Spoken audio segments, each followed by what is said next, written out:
Setelah teman-teman menyaksikan video pertama terkait dengan kedudukan teori di dalam SSM, video kedua kali ini akan membahas terkait dengan tujuan riset SSM Dual Interactive Cycle. Salah satu bagian yang akan dijelaskan adalah terkait dengan potensi serta penerapannya. Selamat menyaksikan. Halo, ketemu lagi di paparan selanjutnya. Ini adalah paparan yang menjelaskan tujuan Research Soft System Methodology. Baik, kita langsung saja. Di artikel McKay and Marshall, teman-teman nanti bisa baca lebih detail ya. Di sana dijelaskan ada berbagai model action research yang diterapkan di banyak penelitian. Tapi pada prinsipnya dari masing-masing model action research ini, kita bisa lihat bahwa tahapan-tahapan atau tahapan metodologi yang dilakukan itu selalu diawali dengan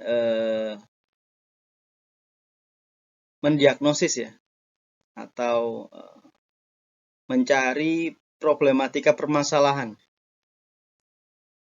yang kemudian mencoba dirumuskan, baik itu rencana atau kemudian tindakan-tindakan untuk memperbaiki dari permasalahan yang sudah didapatkan di tahap awal.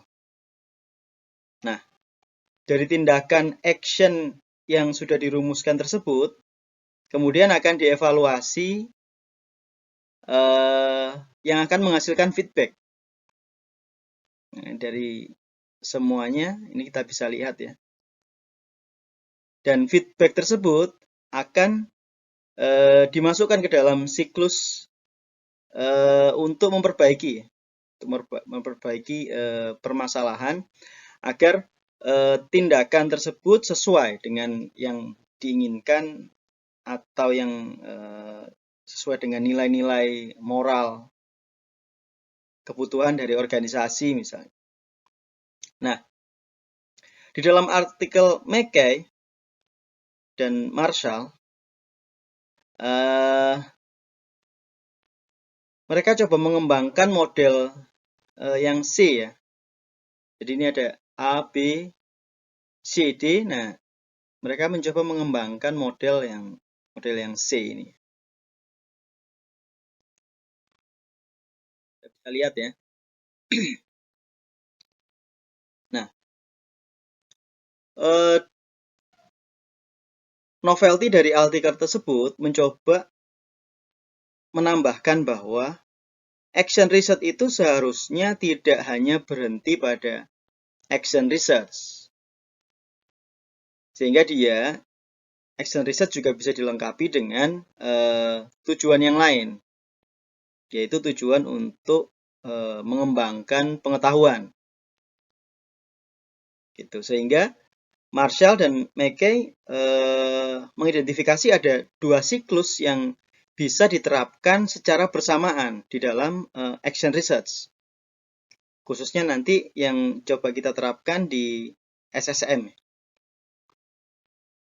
Nah, di siklus sebelah kiri kita bisa lihat, ini adalah siklus problem solving interest, di mana siklus ini mencoba untuk memberikan solusi-solusi tindakan-tindakan praktis, baik untuk organisasi misalnya atau di ranah bisnis, di mana tindakan tersebut untuk menghilangkan permasalahan secara empiris yang dihadapi oleh organisasi. Sehingga kita bisa lihat tahapan-tahapannya.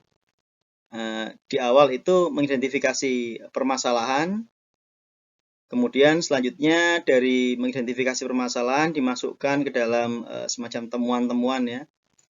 Difiltrasi misalnya, temuan-temuan dimasukkan data-datanya yang menghasilkan planning atau perencanaan. Apa sih kira-kira tindakan yang akan dilakukan? Kemudian diterapkan ya di tahapan selanjutnya. hasil rancangan dari tindakan-tindakan tersebut diterapkan. Yang selanjutnya akan dimonitor bagaimana tindakan-tindakan tersebut secara mungkin secara efisien atau efektivitas, ya kan, itu mampu menyelesaikan permasalahan. Nah, ketika itu dievaluasi, kemudian menghasilkan sesuatu yang baik, yang bagus, ya, organisasi tersebut puas, maka model-model atau tindakan-tindakan yang sudah dirumuskan tersebut sudah berhenti karena memang sudah selesai menyelesaikan tugasnya, ya. Tapi ketika kemudian dirasa ternyata kurang puas, ya, sesuai dengan karakteristik action research, itu bisa dikembalikan lagi, dimasukkan ke dalam siklus untuk diuji kembali sebagai bahan untuk menemukan action-action berikutnya untuk memperbarui atau untuk memperbaiki permasalahan yang ditimbulkan dari siklus yang pertama. Nah, sementara di area research interest atau perkembangan pengetahuan, ternyata polanya itu bisa menggunakan tahapan-tahapan yang sama, ya. Di mana research interest itu bisa ditandai dengan pertanyaan penelitian yang mengarah pada perkembangan pengetahuan untuk menemukan sesuatu novelty, barangkali teori-teori baru, ya, theoretical novelty, ya. Nah, itu bisa dimanfaatkan, ya, di dalam action research. Sama seperti dengan problem solving interest, di research interest tahapannya mengidentifikasi permasalahan juga di awal. Tetapi kerangka berpikirnya menggunakan pertanyaan penelitian yang dihasilkan dari research interest. Kemudian data-data dikumpulkan juga, dirancang sebuah semacam desain untuk menghasilkan tindakan-tindakan. Kemudian diimplementasikan juga, dimonitor juga, dan diuji apakah tindakan-tindakan yang berkaitan dengan pengembangan pengetahuan tersebut apakah sudah layak atau menemukan suatu kebaruan, begitu. Jika mengalami permasalahan, itu bisa dimasukkan ke dalam siklus kembali. Sehingga secara tahapan, ternyata antara problem solving interest dan research interest ini bisa digabungkan. Nah, di dalam artikel McKay dan Marshall ini mencoba menjelaskan bahwa penggabungan dua siklus action research ini merupakan suatu keharusan, ya, untuk selain memberikan dampak terhadap praktikal, secara teoretikal juga akan memberikan tambahan pengetahuan. Nah, kita bisa lihat penggabungan dari keduanya. Nah, modelnya seperti ini yang diusulkan oleh Marshall. Kita bisa lihat garis yang putus-putus itu merupakan metode problem solving interest. Sementara garis yang lurus itu research interest. Ada area-area yang beririsan, ya, berdekatan. Jadi bisa menggunakan data yang sama, kemudian analisis juga bisa bersamaan, tetapi mempunyai dua tujuan yang berbeda.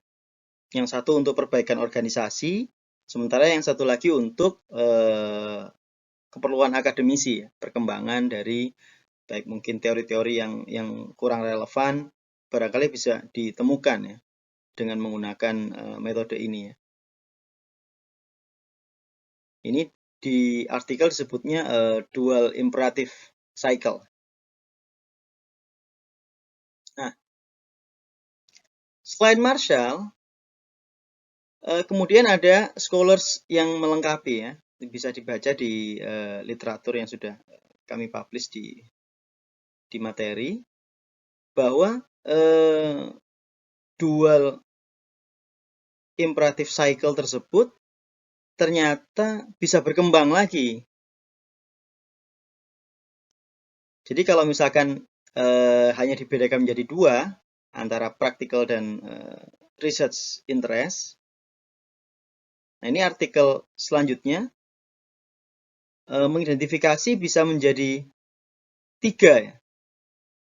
Jadi dalam bentuk kolaborasi gitu.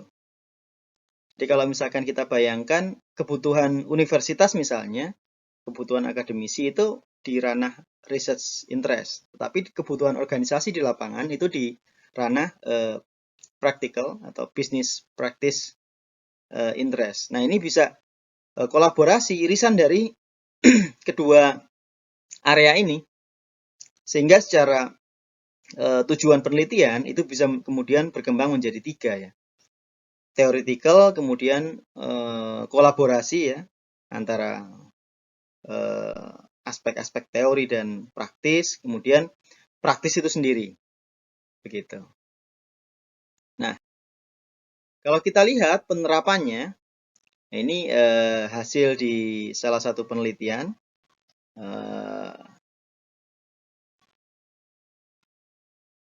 Kita bisa lihat ya bahwa di area kiri dan kanan itu merupakan area yang berbeda ya. Di mana kiri itu kita bisa lihat dia research interest, sementara di kanan itu problem solving interest. Nah, apa yang kemudian mencirikan perbedaan keduanya? Nah, nanti teman-teman bisa mengidentifikasi tersebut berdasarkan pertanyaan penelitian yang dihasilkan. Jadi kalau kita bisa lihat, pertanyaan penelitian ini yang di sebelah sisi kiri itu untuk memperbaiki atau mengupgrade pengetahuan yang sudah ada. Gitu. Nah, kebetulan penelitian ini konteksnya adalah birokrasi digital ya. Di mana dinamika digital secara teoritik itu belum dikaji. Nah, itulah kemudian terdapat 2 pertanyaan ini untuk menggali apakah secara teoritik divergensi teori yang digunakan itu relevan di dalam konteks organisasi yang dikaji di dalam penelitian ini. Nah, sementara di sisi kanan itu empirical interest, kita bisa lihat bagaimana pertanyaan penelitian yang dirumuskan itu memang bertujuan untuk memperbaiki tata kelola organisasi. Gitu. Sehingga ketika 2 siklus ini kemudian dijalankan, maka klien ya, pihak universitas maupun pihak organisasi, keduanya akan mendapatkan benefit yang bersamaan ya di dalam satu penelitian yang sama. Begitu. Nah, dari penerapan ini kita bisa lihat bahwa tujuan dari penelitian atau research SSM itu bisa menjadi 3 model.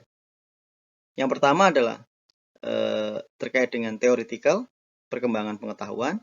Kemudian yang kedua terkait dengan practical atau perbaikan organisasi. Atau yang ketiga kolaborasi di antara keduanya. Nah, ini sangat relevan ketika nanti tujuan dari metode ini diterapkan di kajian-kajian teman-teman yang barangkali dinamikanya akan kompleks juga ya.